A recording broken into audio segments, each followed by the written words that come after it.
Hello, Facebook. I am coming to you from out in the world today. I'm not in my house.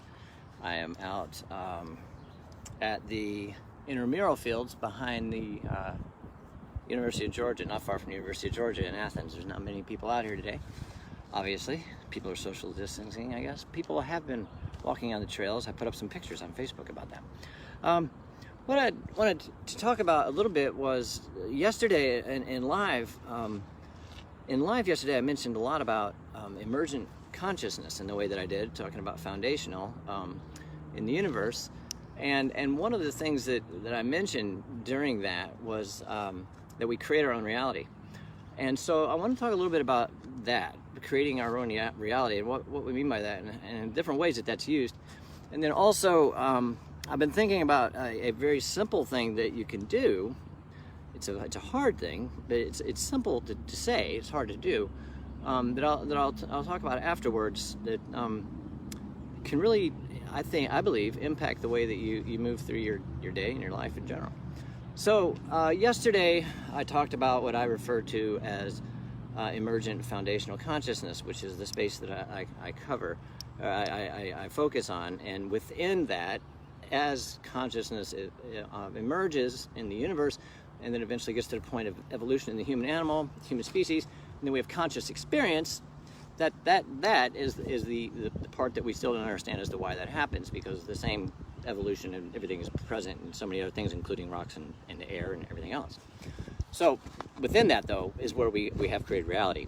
And so if you think about created reality just in the sense of waking up in the morning, right? You know, you wake up in the morning, you're in your subconscious mind, you're sleeping, doing your thing, you're dreaming, all these things are going on, and I'm gonna just stay in the sort of the scientific way of looking at that here. I know there's a lot of people that do dream work, and I know all about, not that I know all about that, but I know of that, and I'm not trying to say anything instead of. I'm just specifically talking about the conscious experience that we know as far as neuroscience and energy in our mind and things like that as it pertains to human behavior and consciousness. So when we wake up in the morning, and you've had it before, that thing where you don't know what's going on. First few minutes you wake up, you're like, where in the hell am I at? You know, what is it, 1952 or whatever? If you say that, before you're born. But you know what I mean. If you say, like, what the heck's going on, it takes you a minute to get your head together. Well, what's happening there is you're literally creating your reality, if you want to look at it like that. Because when you think about the subconscious mind, that's an area of you that doesn't even know your name. You know, yeah, that's all in your conscious experience. And so when you're in that space, you get the messages that you get in the ways that you do, and it creates the dreams that you have, and that's why they seem abstract, is because they're in the subconscious and it doesn't understand context of the daily life. It understands maybe the feel of words, the energetic feel of words, but when they're used in different ways, it doesn't understand context. So it comes to us in our subconscious mind, a little bit of a disarray to it, and it's difficult to understand in our consciousness when we wake up and we remember the dream. And so So in that moment that we go from the subconscious state of dreaming, or just being a subconscious in itself, you might not even be dreaming.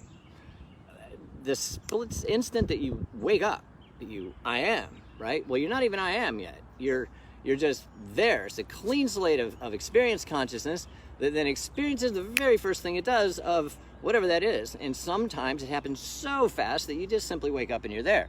Other times it takes a while, you know, you're like, okay, here I am, this is my bed, what is this room, what is the day, oh my God, or whatever. You see how those things sort of come together, and if you look at it like that, you're creating your reality. So when we say we create our reality, we can look at it in that sense right there, of just emergence out of the subconscious dream state into the conscious awake state, right? Subconscious dreaming, conscious awake. You know, we talk about when people go through an enlightenment process of finding themselves and things like that they become enlightened, right?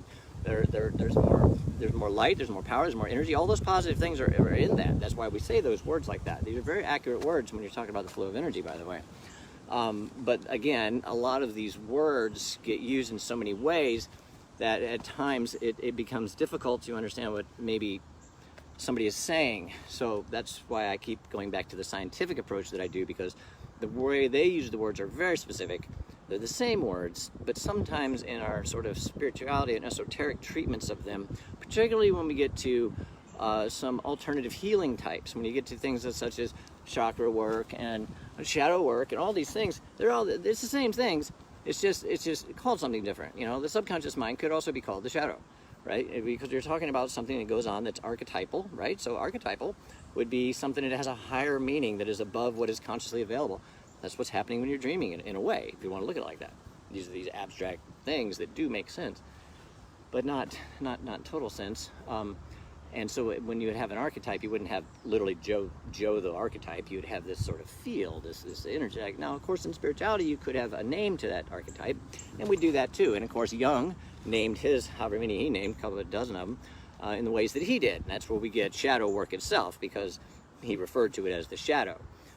You know, but then and when you say shadow, you could very easily go over into dark, you know, and then you've got a whole other ball of wax talking about, because then you can get into negative energy, and in spirituality you can get into evil forces, you know, whatever, you know. These are all things that happen within the conscious experience. So when we create our reality,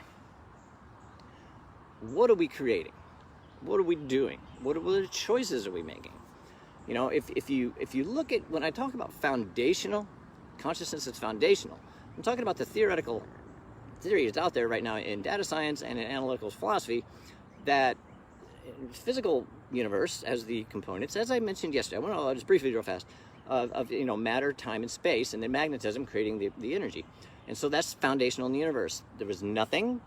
You would have a nothing value, but then a one value would be the beginning of each one of those, and thus it would unfold.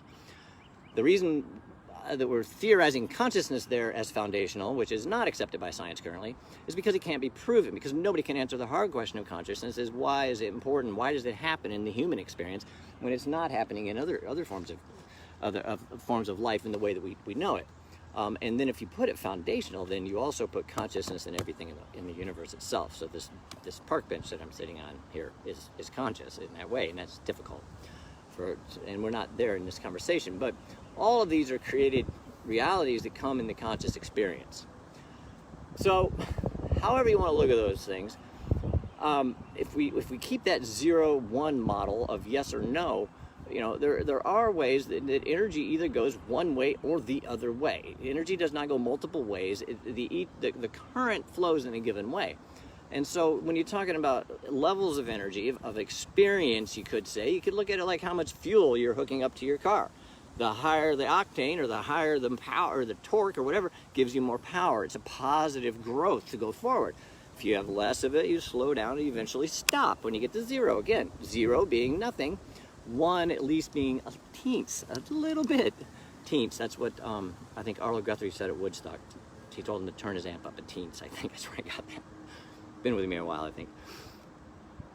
Teens, so you have a little bit of that. So the reason I point this back out again is if you approach your decisions. Now this is where it's going to get kind of potentially difficult, because what we're talking, this is such a simple thing to say, but it would be it's a very, very, very difficult thing to do.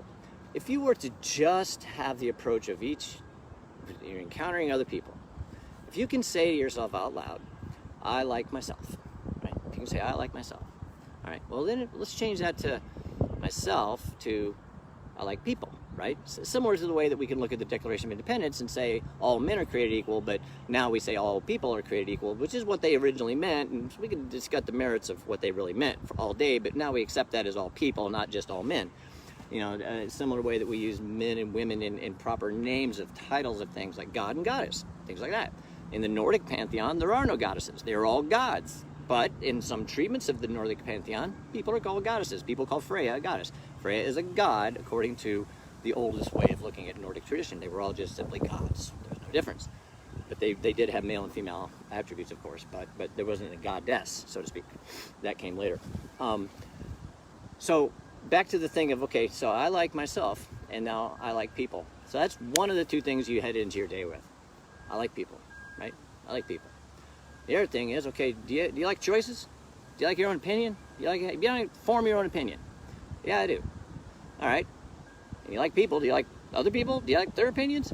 Yeah, I like other people to have opinions. I think other people have opinions. Okay, if you just leave it at that, if you entered into any conversation with anybody at any level, whatever, if it did not go the way you would like it to go, in other words, if it was a negative experience, you could simply then have just a third word that you use there to release yourself from all forms of judgment and negative energy associated with it, any pride you might get out of it, of feeling you're better than them. I mean, all these things would be negated if the term there would be, okay, I like people, I like opinions. That opinion I don't agree with. All I'm going to say is we didn't connect, and leave. Didn't connect, leave. Leave it there. Not I didn't connect, not they didn't connect. Not I didn't understand, not they didn't understand, not I am smarter than them, not they think they're smarter than me. None of those things. That is our subjective view of it, our own condition in life. The object here was whether you were to connect, right, in that. So if you objectively like yourself and people, and you objectively like the fact that you can choose and you feel other people should be able to choose and have opinions, then you can objectively also just say you didn't connect and not add any form of judgment to it whatsoever. Now that is hard to do. I get it, right?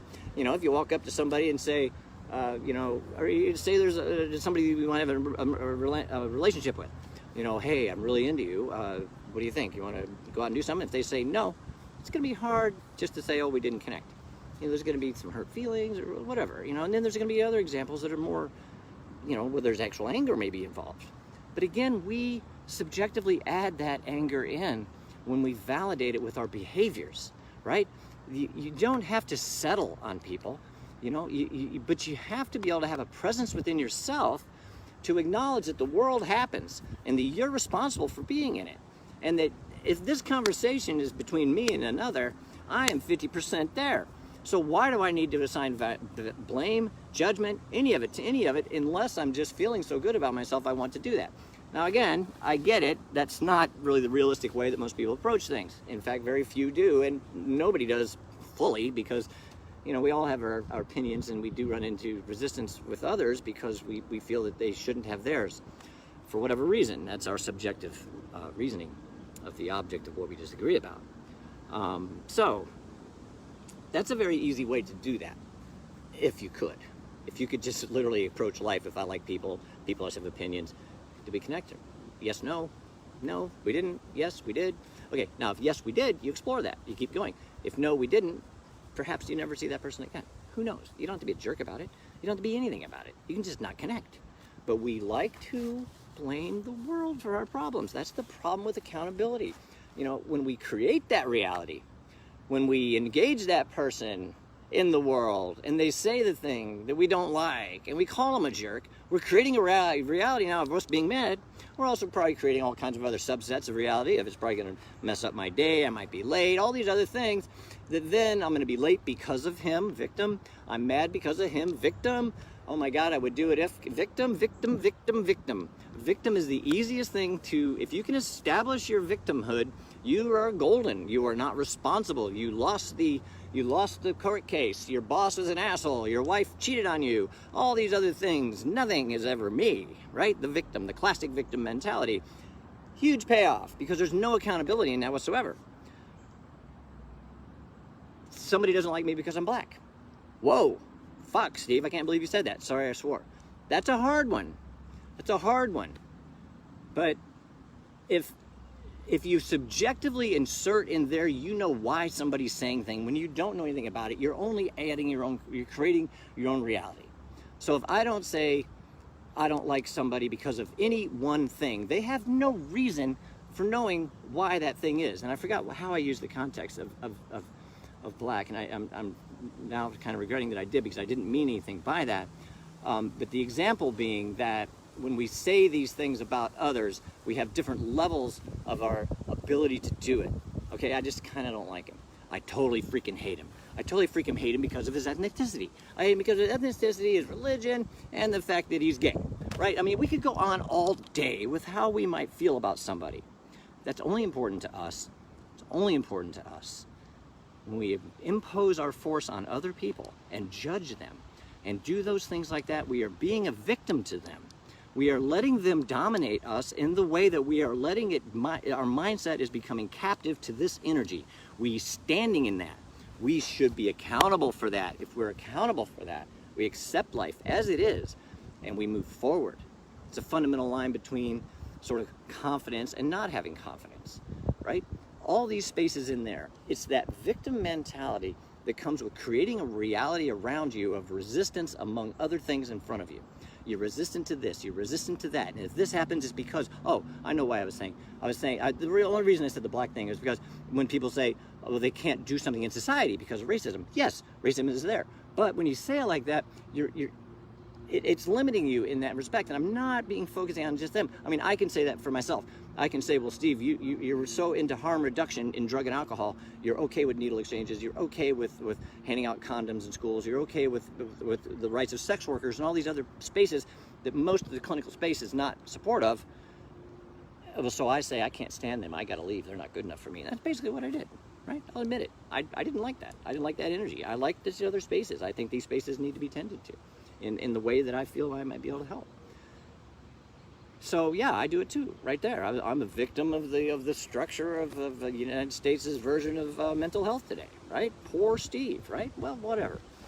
But just to illustrate how easy it is to be the victim of anything. You know, earlier I was sitting next to a stream. I was going to do a live, and I thought it'd be really nice because the water would be there, right? I didn't do it because these people came by. No, I didn't do it because I didn't choose to do it. But I say I didn't do it because these people came by and sat there, right? No, I could have done it. I could have done it. So, I mean, we all do that. It's the degree to which we do that, to the degree to which we judge people so ardently and across the board. And this is a very difficult space for a lot of people because of sometimes their social conditioning of how they grew up. You know, as they were socialized into being the person, the citizen, the whatever, they were told how to do that in a time when they really didn't know what else, because they only experienced the world as conscious experience. So it has to be categorized. And so during that process, certain resistances are built in. And I'm not trying to pick on religion, but when you say you have an angry God that judges you, well, I mean, right off the bat, you've got a victim. You're a victim of your God. You're a victim of your own behavior. You're already screwed. You're original sinner. You know, and I'm not picking on religion. I'm just saying you can see how that can be a tough space that inherently shows up in people, and really not even knowing how they got there. You know, how did this happen? You know, and so that's how it happens. Is we take in so much from the outside world that we then take that information and then create our reality in it. And so if we want something and it doesn't happen, whatever that is, the energy we put into it is the determinant. That is the determinant. What we put into it, not what happens to us, what we do. Now, we have to stand in what the consequence of what we do, but we can't blame the consequence because we did it, right? And that's a tough space. People don't like to hear that. Nobody wants to hear I left because my husband beat me and he ran away with a woman, and woe is me, and expect the person to be culpable for that and say, well, I stayed. I was there. In fact, if I hadn't put my face like this, he wouldn't have punched me. Come on, that's getting a little silly. But you can ultimately see how easy it is to be in that mindset. And so since it's so easy, a lot of people can find solace there, and they can stay there and hang out there because it's easy. You know, you always have the world taking care of you, right? Because you're not going to do jack whatever. Sorry, I already swore once. I'm maxing myself out. So anyway, I'm about done here. I put up a whole bunch of pictures from out here. I took a whole bunch more too. It's a really nice day out here. And the dragon tree over there, I should take a picture of that for you. It's all I got. So yesterday we talked about foundational consciousness. Today a little bit about reality in that way, and how we do create our reality. And I'm not saying you have to throw out the window any of your religious things or your spirituality or any understanding you have. I'm not trying to teach you anything in that regard. I'm just saying these in this way so we can maybe look at some of the ways that we act in our behavior, and it somehow explains some of that, you know? It's all about, like I said yesterday, sometimes we have to ask the most ridiculous question we can think of, because a lot of the times we get in ourselves in ridiculous situations and we don't know exactly how we got there. So if we don't know how we got there, how can we possibly figure out how to get out? And we find ourselves in the same places over and over again. Well, obviously we're not asking the right questions. And so the crazy question becomes the good question, because that asks us a way that we never thought about it before, no matter how silly it is. You need to go to the silly space. To answer the absurd, you have to go to the silly space. And life is absurd in many ways. I mean, it's difficult to make sense out of anything. as to why any of this takes place. Why does this happen? You know, that's the part of consciousness we haven't answered. That's what they call the hard question of consciousness. What's the value of human conscious experience when it does not exist in other things? Why? Why is it there? Nobody can answer that. So, well, I mean, you can in the esoteric. You can say, you know, God or whatever, and that's fine. That's good. And yes, I so personally, just to sort of tighten that up, the way that I look at that, in my world, it's sort of spirit is the place that I put there. And since I can put consciousness as foundational in the universe, I can also sort of associate, you know, the causality behind any of that, and the conscious experience would sort of be that first speck of spirit. And so from there, that energy that is, you know, that rises because of this energy, the consciousness that accompanies all those other things that are foundational in physics, if you put it down there as one of the 5 foundations, it would explain a lot, and would allow you to still have spirit. So that's how I can still have spirit in my life and have this very scientific approach. And even the scientific approach I'm talking about is not mainstream science. This is emergent science. This is science of the people that are talking about the hypotheticals beyond what we know. But they are scientists, and they're very good. They're doing a lot of good work. So on that note, I'm out of here. Have a great day. Have a great weekend. Totally feels like Friday, doesn't it? Man, it's been a long week. For the past 6 weeks. So anyway, have a great day. You're beautiful. Thank you. And I will, Monday I have a William Apple on. Wednesday I've got Jacqueline Robinson. Later in the week I'm going to be speaking to Nina from Iceland. And then Larry Walton at some point, and then another one. But in those, we won't be talking about consciousness like this or reality like this. We'll be talking about the specific places of those conscious experience of the Nordic tradition, the Celtic tradition. Sort of the energy of Eros is what Jacqueline's going to talk about, how to bring that into the masculine, the high feminine. And we're going to have one psychotherapy and then one on reality later. So that's all I got. I keep saying that, but this is it. Have a great day. Bye.